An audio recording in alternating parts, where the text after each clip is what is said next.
আপনারা আমার ভাইকে হয়তো সবাই দেখেছেন, যাত্রাবাড়িতে যে ছেলেটাকে তার বন্ধু টেনে নিয়ে যাচ্ছিল আর পুলিশ বারবার গুলি করতেছিল। প্রিয় সুশীল সমাজের ব্যক্তিগণ সকলে এখানে উপস্থিত আছেন, অন্তর্বর্তীকালীন সরকারের উপদেষ্টারা উপস্থিত আছেন। আমি সকলের কাছে একটাই প্রশ্ন রাখতে চাই। আমি সারা বাংলাদেশের শহীদদের নিয়ে কাজ করি, 500 শতাধিক শহীদ ফ্যামিলি আমার সাথে কানেক্টেড। তারা সকলেরই একটা প্রশ্ন, আদৌ কি আমরা স্বাধীন? আদৌ কি এই হত্যাকাণ্ডগুলোর বিচার হবে? যদি হয়, আজকে 5 মাসে আমরা কি দেখেছি?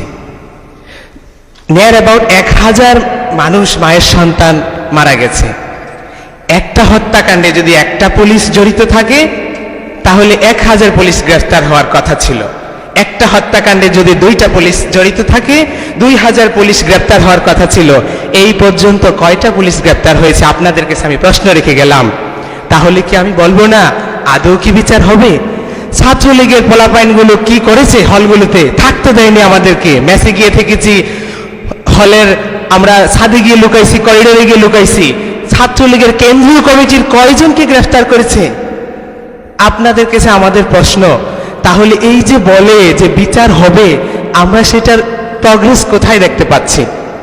আপনাদের কাছে আমি এই প্রশ্নটাই রেখে গেলাম যে বিচার কি আদৌ হবে? এই পর্যন্ত 23টা পুলিশ গ্রেফতার করেছে। কি ম্যাসাকার করেছে পুলিশ? কিভাবে মানবাধিকার লঙ্ঘন করেছে? পুলিশের সিআরপিসি আইন, 144 ধারা আইন, কোন আইনেই নাই এভাবে মায়ের সন্তানদেরকে গুলি করে পাখির মতো হত্যা করবে। তারা যেভাবে পারছে বুকে গুলি চালিয়েছে, মাথায় গুলি চালিয়েছে, যে যেভাবে পারছে সেইভাবে গুলি চালিয়েছে। ইভেন যে যাদেরকে আন্তর্জাতিক অপরাধ ট্রাইব্যুনাল থেকে ওয়ারেন্ট করা আসামি, পুলিশের আইজিপি স্যারকেও যদি বলি, কমিশনার স্যারকে বলি, কমিশনার স্যারকে কি বলবো? উনি 1.5 হাত লম্বা লম্বা ভাষণ দেয় মানবাধিকারের পক্ষে। ওনার আপন ভাতিজা যাত্রাবাড়ি জোনাল এডিশনাল এসপি ছিল, সে 2 শতাধিক মায়ের সন্তানকে খুন করেছে।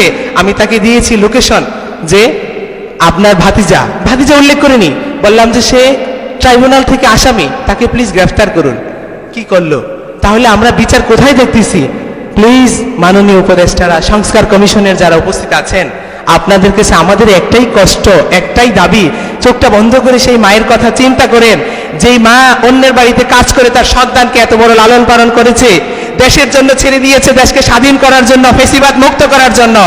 সেই বাবার কথা একটু চিন্তা করেন, চোখটা বন্ধ করে, যে নাইট গার্ডের চাকরি করে, সিএনজি চালিয়ে, রিক্সা চালিয়ে তার সন্তানকে এত বড় করেছে, দেশের জন্য, দেশকে ফেসিবাদ মুক্ত করার জন্য ছেড়ে দিয়েছে, দেশকে স্বাধীন করার জন্য। ওদের সংস্কার হবে, নির্বাচন হবে, কিন্তু বিচারের দিকে আপনারা একটু মনোযোগ দেন, বিচারের কথা বলেন। এই পর্যন্ত এতগুলো উপদেষ্টা, এটাই দুঃখ লাগে, কেউই এই বিষয়ে কথা বলে না। 5 মাস হয়ে গেছে, শহীদের রক্তের দাগ এখনো শুকায়নি। আমরা কি বিচার দেখে যেতে পারবো? ট্রাইব্যুনালে যদি আমি তাজুল ইসলাম স্যারকে বলি, স্যার বলে আমাদের দায়িত্ব ওয়ারেন্ট ইস্যু করে দেওয়া, আমরা তো ওয়ারেন্ট ইস্যু করে দিচ্ছি। যদি আসামিকে গ্রেফতার না করে, তাহলে বিচারের নামে যে রঙ্গমঞ্চ হয়েছে সেখানে কাদেরকে ফাঁসি দিবে?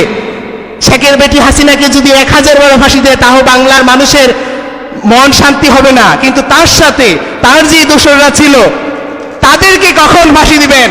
তাদেরকে যদি গ্রেফতারই না করেন, তাহলে এই নাটক রঙ্গমঞ্চ বিচার নামে কি আদৌ হবে? আপনাদের কাছে প্রশ্ন রেখে গেলাম। ধন্যবাদ। আসসালামু আলাইকুম।